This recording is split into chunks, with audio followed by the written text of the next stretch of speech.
Thank you, Mr. President. What I'd like to do is just highlight some of the outstanding work that the men and women of the FBI have been doing. And thanks to your brave leadership and the mandate you were given by the American people to not only defend the homeland but crush violent crime, you tasked us with our great partners at the Department of Justice and the Attorney General and the Deputy Attorney General to start making arrests and bring prosecutions and safeguard our cities. And you said it, this is just the beginning. In just 7 months, I hope the media takes a look at every one of these charts because these are the best numbers for fighting crime in U.S. history, and it's only 7 months in.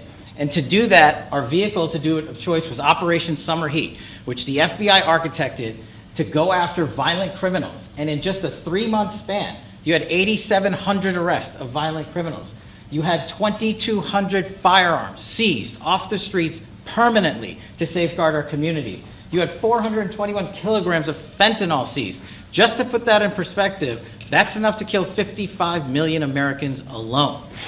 You had 45,000 kilograms of cocaine seized, and thanks to our Department of Justice partners, you had 2,100 indictments in 3 months, from June to September alone. Mr. President, that in and of itself would be historic for a 4-year presidency. You did that in 7 months because you let good cops be cops, and you partnered us with the right people at the Department of Justice to put the handcuffs on and bring them to court and put them in prison. And if that weren't enough, when you look at the year, for the entire 7-month period that we're talking about here, if you look at the past 4 years of the Biden administration, 16,000, 17,000, 15,000, 15,000.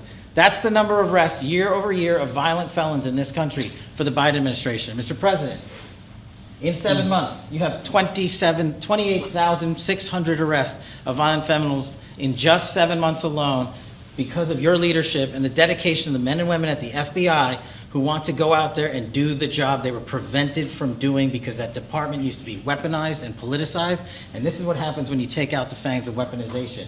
This number is historic by every metric. 28,000 people have been arrested, violent felons alone. And then when you go over there and look at some of these charts, if you don't mind, I'll just hop over here.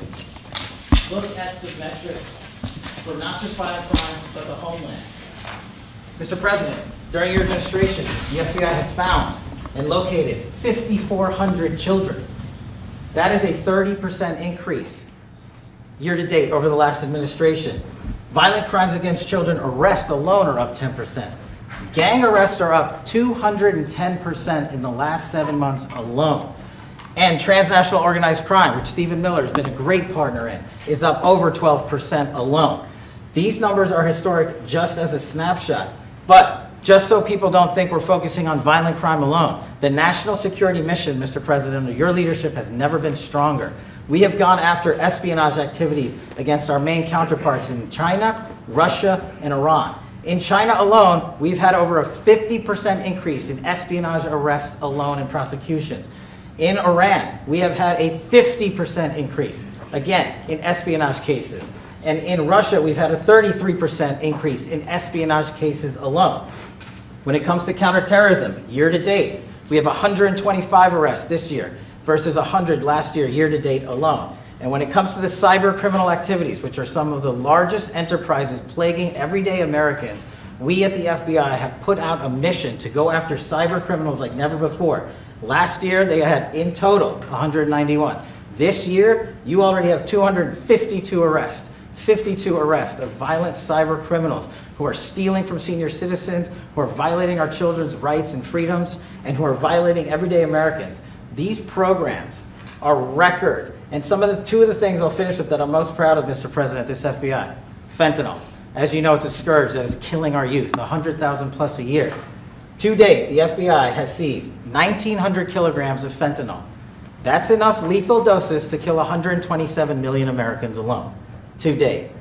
And if that weren't enough, Mr. President, you said we have to go after the worst of the worst. And you empowered our Department of Justice, our Attorney General, our Deputy Attorney General, and the Deputy Director at the FBI, led the charge, not just on Summer Heat, but he also led the charge in the FBI's 10 most wanted fugitives. These people have been on the run for years. And in 7 months, you captured not 1, not 2, not 3, but 4 of the FBI's most top 10 fugitives. 4. And just to put that in perspective, Mr. President, the Biden administration captured 4 in all of 4 years.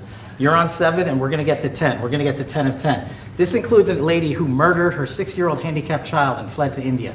We got her in 2 months. This includes a narco trafficker. This includes a sex trafficker. This includes another first-degree murderer and gangbanger. These people were on the run because of the prior administration's reckless policies that destroyed our communities, and you came in and with a mandate said, go after the worst of the worst. This is just the beginning. This is what happens when you let good cops be good cops at the FBI. Mr. President, I just want to thank you for your incredible leadership, our brave partnership with prosecutors who know how to bring cases and make sure these arrests stick. And that's what the Attorney General and the Deputy Attorney General have led the charge across this country.